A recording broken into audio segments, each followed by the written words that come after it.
السلام علیکم ورحمۃ اللہ وبرکاتہ۔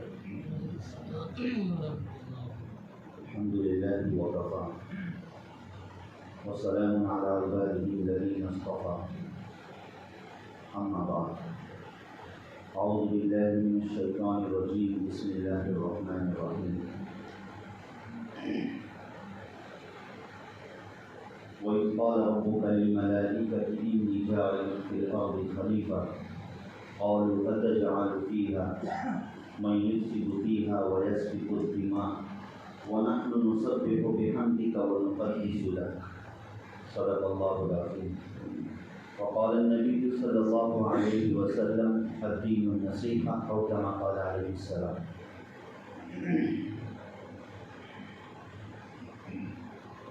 بات چل رہی تھی ایمانیات کی چند ہفتوں پہلے، جس میں ایمان باللہ، اللہ پر ایمان لانے کی کیا تفصیل ہے، توحید الوہیت و ربوبیت و اسماء و صفات کی روشنی میں بات کو پیش کی گئی تھی۔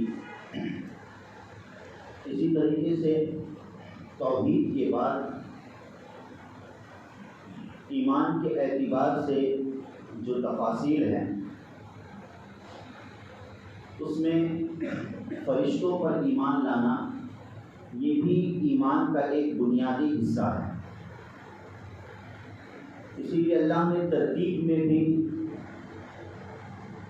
فرشتوں کے تذکرے کو اپنے بعد ذکر فرمایا ہے، جیسے سورۃ البقرہ میں ہے کل آمن باللہ و ملائکتہ، کہ ہر ایک جو ایمان لاتا ہے اللہ پر اور اس کے فرشتوں پر۔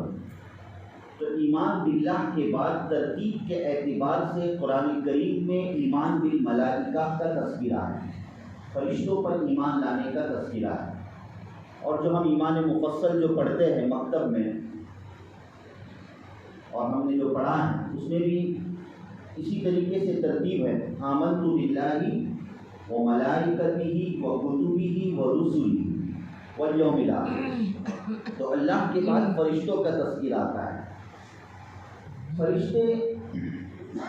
فرشتوں پر ایمان لانا یہ ایمان کا حصہ ہے، اور ان کے وجود کا انکار کرنا یہ در حقیقت ایمان سے ہاتھ دھو بیٹھنا ہے۔ اسی لیے جو داہلیت ذہنیت رکھتے ہیں، جو اللہ کے وجود ہی کا انکار کرتے ہیں، وہ یہ سمجھتے ہیں کہ جو دکھنے والی چیز ہوتی ہے اسی پر ایمان لانا چاہیے، اسی کو ماننا چاہیے، اور جو اندیکھی چیز ہے تو یہ صرف ایک ڈھکوسلی باتیں ہیں، نعوذ باللہ من ذالک۔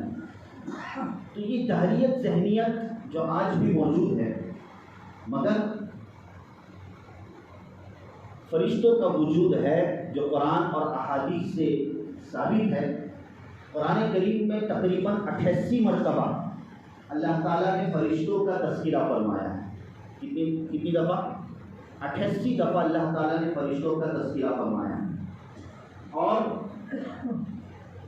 اللہ پاک نے جو فرشتوں کا انکار کرتا ہے اللہ کے ساتھ، در حقیقت وہ بڑی دور کی گمراہی میں ہے۔ اللہ نے اس طرح تذکرہ فرمایا ہے، وَمَن يَكْفُرْ بِاللَّهِ وَمَلَائِكَتِهِ وَكُتُبِهِ وَرُسُلِهِ وَالْيَوْمِ الْآخِرِ فَقَدْ ضَلَّ ضَلَالًا بَعِيدًا، وہ بڑی دور کی گمراہی ہے۔ اور جو فرشتوں سے عداوت اور دشمنی رکھتا ہے، در حقیقت اللہ اس سے دشمنی رکھتے ہیں۔ اللہ نے قرآن کریم میں تذکرہ فرمایا کہ من کان عدوا للہ وملائکتہ، کہ جو اللہ کا دشمن ہو اور اس کے فرشتوں کا کیا جو دشمن ہو، ورسلہ، اور اس کے رسولوں کا دشمن ہو، وجبریل، جبریل کا دشمن ہو۔ اس لیے کہ یہودی فطرتاً حضرت جبرائیل علیہ السلام سے دشمنی رکھا کرتے ہیں، اس وجہ سے کہ پیغمبر وہ جانتے تھے کہ جبرائیل علیہ السلام ہے، اس سے انکار نہیں کرتے تھے، مگر انہیں فطرتاً یہ ناگوار گزرتا تھا کہ جبرائیل علیہ السلام یہ محمد صلی اللہ علیہ وسلم پر وحی کیوں لاتے ہیں، ہم یہودیوں پر وحی کیوں نہیں لے آتے، نعوذ باللہ من ذالک۔ تو وہ دشمنی کی اللہ تعالیٰ نے ان کی اس دشمنی کے پس منظر یہ آیت نازل فرمائی جو سورۃ البقرہ میں موجود ہے، کہ جو اللہ اور اس کے فرشتوں سے اور اس کے رسولوں سے اور جبرائیل سے و میکائیل علیہ السلام سے فرشتے ہیں ان سے دشمنی رکھتا ہے فَإِنَّ اللَّهَ عَدُوٌّ لِلْكَافِرِينَ اللہ تعالیٰ خود ایسے کافروں کے اللہ دشمن ہے، اور جس کے دشمن اللہ بن جائے نعوذ باللہ من ذالک اس کی دنیا اور آخرت تباہ و برباد ہے۔ تو بہرحال فرشتوں کا وجود ہے اور ان کے تعلق سے ہمیں ایمان کس طریقے سے اور کس تفصیل سے رکھنا ہے وہ ہمیں جاننا چاہیے۔ یہ اللہ کی نورانی مخلوق ہے، فرشتے اللہ کی کیا ہے؟ نورانی مخلوق ہے۔ جیسے کہ مسلم شریف کی روایت ہے جس میں نبی کریم صلی اللہ علیہ وسلم نے ذکر فرمایا کہ اللہ تعالیٰ نے فرشتوں کو نور سے بنایا اور جنات کو من مارج من نار آگ کے شعلے سے بنایا، اور انسان کو مما وصف لکم یعنی اللہ تعالیٰ نے انسان کو مٹی سے بنایا۔ تو یہ فرشتے اللہ تعالیٰ کی ایک نورانی مخلوق ہے، ایک پاکیزہ مخلوق ہے، لا یعصون اللہ، جو اللہ کی نافرمانی کبھی نہیں کرتے۔ ان کی سرشت میں، ان کی طبیعت میں اور ان کے مزاج میں نافرمانی نام کی چیز رکھی ہی بھی نہیں۔ لا یعصون اللہ وَيَفْعَلُونَ مَا يُؤْمَرُونَ، جس بات کا انہیں حکم دیا جاتا ہے فرشتے ان کو کر گزرتے ہیں۔ ان کی تعداد کتنی ہے؟ وَمَا يَعْلَمُ جُنُودَ رَبِّكَ إِلَّا هُوَ، اللہ نے قرآن کریم میں ذکر فرمایا کہ فرشتوں کی تعداد سوائے اللہ کے کوئی نہیں جانتا، ان گنت تعداد ہے۔ اس کا اندازہ ہم اس طور پہ لگا سکتے ہیں کہ روایت میں آتا ہے، حدیث میں آتا ہے کہ کعبۃ اللہ سے ٹھیک اوپر بیت معمور ہے، جس بیت معمور کا فرشتے طواف کرتے ہیں اور عبادت کرتے ہیں۔ روزانہ 70,000 فرشتے اس کا طواف اور اس کی اس کے پاس عبادت کرتے ہیں، اور جس فرشتے نے ایک دفعہ وہاں عبادت کر لی اور طواف کر لیا قیامت تک اس کی باری دوبارہ نہیں آئی۔ کاؤنٹ کر لے کتنے فرشتے ہو، دنیا جب سے بنی ہے، بیت معمور جب سے بنا ہے تب سے وہ عبادت کا جو نظام ہے اور وہ تعداد ہے فرشتوں کی جو قیامت تک چلتی رہے۔ اس لیے روایت میں یہ بھی آتا ہے کہ اللہ پاک نے فرشتوں کو اتنی تعداد میں پیدا فرمایا ہے اپنی عبادت کی خاطر اللہ نے پیدا فرمایا ہے کہ آسمان و زمین، بخاری و مسلم کی روایت ہے، آسمان و زمین آسمانی نظام میں اور آسمانوں میں جو 7 آسمان اللہ نے بنائے ہیں اس میں ایک قدم، ایک بالش کی بھی جگہ باقی نہیں ہے جہاں کوئی فرشتہ رکوع و سجود میں نہ ہو۔ اللہ، کوئی فرشتہ رکوع و سجود میں نہ ہو، اتنی بھی جگہ خالی نہیں ہے، اتنی بھی جگہ خالی، اور وہ رات و دن بس اللہ کی عبادتوں میں لگے ہوئے اور جب قیامت واقع ہوگی تو کوئی رکوع میں ہوگا، کوئی سجدے میں ہوگا، جب اپنی سجدوں سے اور رکوع سے سر کو اٹھائے گے تو اس طرح اپنی عاجزی کا اظہار کرے گے کہ یا اللہ جیسے عبادت کا تیرا حق تھا ہم نے ادا نہیں کیا۔ اللہ، حدیث کے الفاظ، جیسے عبادت کا تیرا حق تھا، پوری زندگی جب سے دنیا بنی ہے تب سے اللہ کی عبادت میں لگے ہوئے ہیں، اور جیسے تیرے عبادت کا حق تھا کہ اللہ ہم نے اس حق کو ادا نہیں کیا۔ اتنی انگنت تعداد میں اللہ تعالیٰ نے فرشتوں کو بنایا ہے۔ یہ نورانی اور پاکیزہ مخلوق ہے۔ اس کی کیفیت اور حیات کے تعلق سے قرآن کریم نے نقشہ کھینچا ہے۔ کس کیفیت کے؟ ایک تو ہے نورانی مخلوق، اور دوسری بات اللہ تعالیٰ نے ذکر فرمایا ہے الحمدللہ سورہ فاطر کے اندر، الحمدللہ فاطر السماوات والارض جاعل الملائکۃ رسلا اولی اجنحۃ مثنی وثلاث ورباع، کہ تمام تعریف اس اللہ کے لیے ہے جو آسمان و زمین کا پیدا کرنے والا ہے، جس نے فرشتوں کو رسول بنایا، جو فرشتے 2-2 3-3 اور 4-4 پروں کو لیے ہوئے ہیں۔ اس آیت نے بتلا دیا کہ فرشتوں کے پر ہوتے ہیں۔ فرشتوں کے کیا ہوتے ہیں؟ پر ہوتے ہیں۔ کیسے ہوتے ہیں؟ کما یلیق بشان، جیسے ان کی شان ہے، جیسے ان کی کیا ہے بھائی؟ شان۔ اور ان تمام فرشتوں کے سردار روح حضرت روح الامین حضرت جبرائیل علیہ السلام و تسلیم کی کیفیت کو نبی کریم صلی اللہ علیہ وسلم نے ذکر فرمایا ہے نا، تمام فرشتوں کے سردار ہیں۔ حضرت جبرائیل علیہ السلام جن کا قرآن کریم میں متعدد دفعہ تذکرہ ہے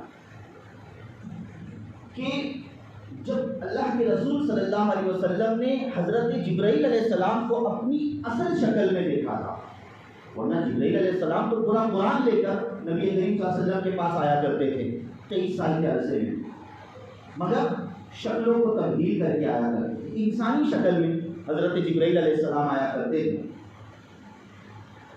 لیکن اصل شکل میں جس وقت اللہ کے رسول صلی اللہ علیہ وسلم نے اللہ تعالیٰ سے مطالبہ کیا، اس وقت اللہ تعالیٰ نے حضرت جبرائیل علیہ السلام کا دیدار اپنے پیارے محبوب صلی اللہ علیہ وسلم کو کروایا۔ تو روایت میں آتا ہے کہ حضرت جبرائیل علیہ السلام و تسلیم کے دائیں طرف 300 پر تھے اور بائیں طرف 300 پر تھے، کل 600 پر کو حضرت جبرائیل علیہ السلام نے آسمانی خلا میں اور فضائی نظام میں کھول دیا تھا، جس سے پورا آسمان ڈھک گیا۔ سوچیے تو صحیح کیا کیفیت ہو، یہ تو فرشتوں کا حال ہے، اور فرشتوں کے رب کا کیا حال ہوگا؟ اللہ کما یلیق بشان، جیسے اس کی شان۔ تو یہ کیفیت اللہ نے قرآن کریم میں اس کیفیت کا تذکرہ فرمایا ہے، اور اسی طریقے ان کی حیات اور ان کی شباہت کا قرآن کریم میں نقشہ کھینچا ہے، اور اسی طریقے سے قرآن کریم ان کی عبادت کے تعلق سے یہ بتلاتا ہے، جیسے کہ حدیث پڑھی اور اللہ نے قرآن کریم میں ذکر فرمایا کہ لا یستکبرون عن عبادتی، کہ فرشتے جو اللہ کی عبادت سے تکبر نہیں کرتے ہیں، ہمیشہ اللہ کی عبادت میں لگے رہتے ہیں، ہمیشہ اللہ کی عبادت میں لگے رہتے ہیں، کوئی لمحہ خالی نہیں۔ اب ایک تو بعینی تسبیح و تحمید میں فرشتے لگے ہوئے ہیں، اور ایک تو یہ ہے کہ اللہ پاک نے دنیاوی نظام میں ان کو لگائے رکھا ہے، دنیاوی نظام میں ان کو لگائے رکھا ہے۔ تو یہ دنیاوی نظام میں لگائے رکھنا یہ خود اللہ کی عبادت کرنے کے مطابق ہے، اس لیے ظاہر عبادت کا مفہوم کیا ہے؟ جو اللہ کے حکم کو مانے وہ اللہ کی عبادت ہے، جو اللہ کے حکم کو مانے وہ در حقیقت اللہ کی عبادت ہے۔ تو کوئی دنیاوی نظام میں لگا ہوا ہے، لمبی قرآن کریم میں 88 دفعہ فرشتوں کا تذکرہ ہے، موقع نہیں کہ ان آیات کا تذکرہ کرے، بڑی دلچسپ آیات ہیں کہ انسانوں کے ساتھ لگے ہوئے ہیں، کرامت کاتبین یعلمون ما تفعلون، کرامت کاتبین کا تذکرہ ہے کہ جو انسانوں کے اعمال کو لکھتے رہتے ہیں اور انسانوں کے اعمال پر نگاہ رکھے ہوئے ہیں کہ کس طریقے سے انسان خیر کر رہا ہے تو خیر لکھتے ہیں، شر کر رہا ہے تو شر کو نوٹ کر لیتے ہیں۔ اسی طریقے سے قرآن کریم نے حاملین عرش کا تذکرہ فرمایا ہے، کل 8 فرشتے ہیں جو اللہ تعالیٰ کے عرش کو تھامے ہوئے ہیں۔ وَيَحْمِلُ عَرْشَ رَبِّكَ فَوْقَهُمْ يَوْمَئِذٍ ثَمَانِيَةٌ، کہ اللہ کے عرش کو تھامے ہوئے 8 فرشتے ہیں۔ نبی کریم صلی اللہ علیہ وسلم نے ایک حدیث میں آتا ہے، نبی کریم صلی اللہ علیہ وسلم نے فرمایا کہ اللہ تعالیٰ سے میں نے مطالبہ کیا کہ کیا، اور اجازت مانگی کہ کیا میں حاملین عرش یعنی 8 فرشتوں کی صفات کو میں امت کے سامنے پیش کروں، تو اللہ تعالیٰ نے صرف 1 فرشتوں کی صفات کا تذکرہ کرنے کا اپنے پیارے محبوب صلی اللہ علیہ وسلم کو حکم دیا۔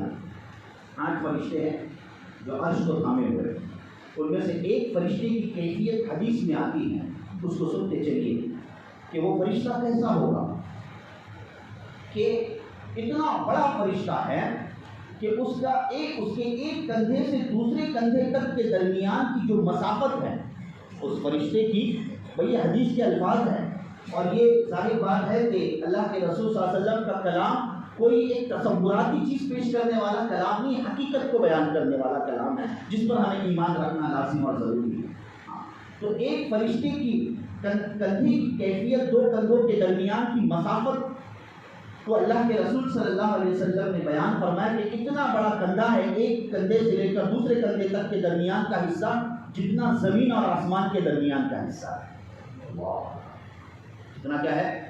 زمین اور آسمان کے درمیان کا حصہ، یہ ایک فرشتے کی کیفیت، ایسے 8 فرشتے اللہ کے عرش کو تھامے ہوئے ہیں، اور اس عرش کے سامنے فرشتوں کا جھرمٹ اور فرشتوں کا فرشتوں کی ایک بڑی تعداد جماعت اللہ کے عرش کے سامنے اللہ کی تسبیح اور کبریائی بیان کرتی ہے، جس کا تذکرہ بھی اللہ پاک نے قرآن کریم میں ذکر فرمایا کہ الذین یحملون العرش ومن حولہ یسبحون بحمد ربہم ویستغفرون للذین آمنوا ربنا وسعت كل شیء ربنا وسعت كل شیء رحمۃ وعلما فاغفر للذین تابوا. سبحان اللہ، بڑی پیاری آیت. اللہ پاک تو فرماتے ہیں کہ الذین یحملون العرش ومن حولہ، کہ جو عرش کو تھامنے والے 8 فرشتے ہیں وہ بھی، اور ان کے ارد گرد جو اللہ کے عرش کے ارد گرد جو فرشتوں کی جماعت ہے وہ بھی صرف تھامے ہوئے نہیں ہیں، بلکہ یسبحون بحمد ربہم، اپنے رب کی کبریائی اور اپنے رب کی تسبیح میں لگے ہوئے ہیں. اپنے رب کی تسبیح میں لگے ہوئے ہیں. اور رب کی تسبیح کیسے بیان کر رہے ہیں؟ قرآن کریم نے اس کو بھی ذکر کیا. پہلے اللہ کی تعریف کر رہے ہیں کہ ربنا وسعت كل شيء، ہے ہمارے رب آپ کی رحمت تو پوری دنیا اور ہر چیز کو چھائے ہوئے ہے. آپ کی رحمت اور آپ کا علم تو ہر چیز کو گھیرے ہوئے ہے. اور دیکھیے آگے سنیے، اللہ تعالیٰ اپنے ایمان والے بندے سے کتنی محبت فرماتے ہیں.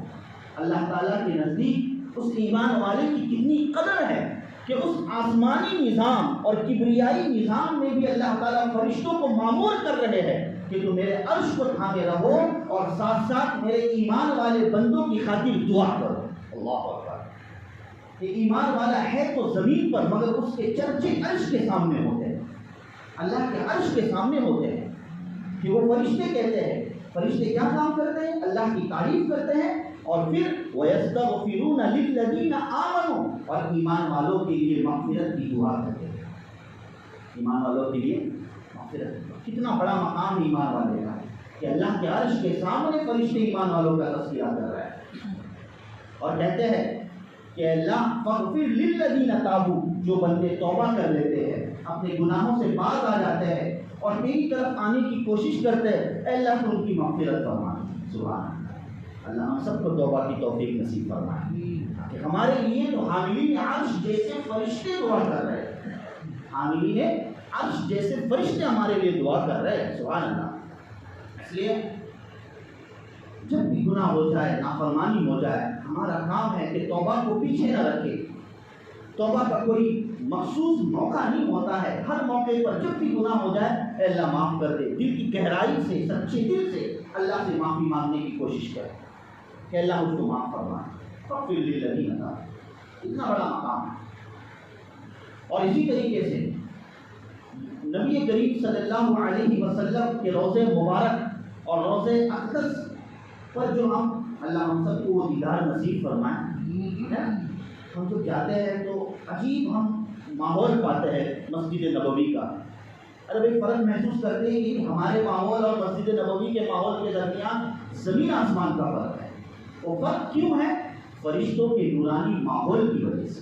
حدیث میں آتا ہے کہ روزانہ صبح میں 70,000 فرشتے مسجد نبوی پر اترتے ہیں اور اللہ کے رسول صلی اللہ علیہ وسلم کے قبر مبارک سے سعادت حاصل کرنے کے لیے اپنے پروں کو ملتے ہیں. سبحان اللہ. اللہ کے رسول صلی اللہ علیہ وسلم کے مزار مبارک سے سعادت حاصل کرنے کے لیے اور برکت حاصل کرنے کے لیے فرشتے جو کہ خود نورانی مخلوق ہیں، اپنے پروں کو اللہ کے رسول صلی اللہ علیہ وسلم کے قبر مبارک سے مس کرتے ہیں. اور شام تک یہ ماحول اور یہ منظر فرشتوں کا 70,000 فرشتوں کا ماحول اور منظر رہتا ہے. اور شام کے وقت یہ فرشتے چلے جاتے ہیں اور دوسرے نئے فرشتے 70,000 آتے ہیں جو صبح تک یہ عمل کرتے ہیں. اور حدیث میں آتا مسند احمد کی روایت ہے کہ جب میدان حشر کا موقع آئے گا تو اللہ کے رسول صلی اللہ علیہ وسلم اس شان کے ساتھ قبر مبارک سے نکلیں گے اور آپ تشریف فرما ہوگے میدان محشر میں کہ آپ کے ساتھ 70,000 فرشتوں کی جماعت ہو. 70,000 فرشتوں کی جماعت ہو. یہ اللہ تعالیٰ نے اپنی کبریائی کی خاطر، اللہ تعالیٰ نے فرشتوں کے جو نظام کو قائم فرمایا ہے، اللہ تعالیٰ بتلانا چاہتے ہیں کہ میں سب سے بڑا ہوں، میری طاقت سب سے بڑی ہے، میری ہر چیز میں سب سے آگے اور بڑا ہوا. مگر اللہ کو ان فرشتوں کی بھی ضرورت نہیں. معاذ اللہ ثم معاذ اللہ.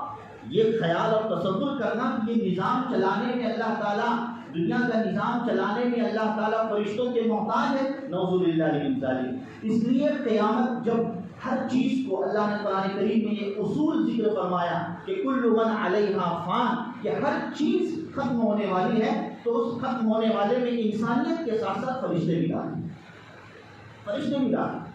اسی لیے سارے فرشتوں کو بھی موت آ جائے گی، اور 8 فرشتے جو اللہ کے عرش کو تھامے ہوئے ہوں گے ان کو بھی موت آ جائے گی، ان کو بھی کیا آ جائے گی؟ موت۔ اب آخر میں کون بچا ہے؟ حدیث میں آتا ہے صرف ایک اللہ تنہا، اور وہی موت کا فرشتہ ملک الموت جو سب کی روحیں قبض کیا کرتا ہے، جس نے انسانوں کو بھی نہیں چھوڑا، جس نے جنوں کو بھی نہیں چھوڑا، جس نے فرشتوں کو بھی نہیں چھوڑا، جس نے رسولوں کو بھی نہیں چھوڑا، ملک الموت جو سب کی روحیں قبض کیا کرتا تھا۔ اللہ کہے گی کہ اب کون باقی ہے؟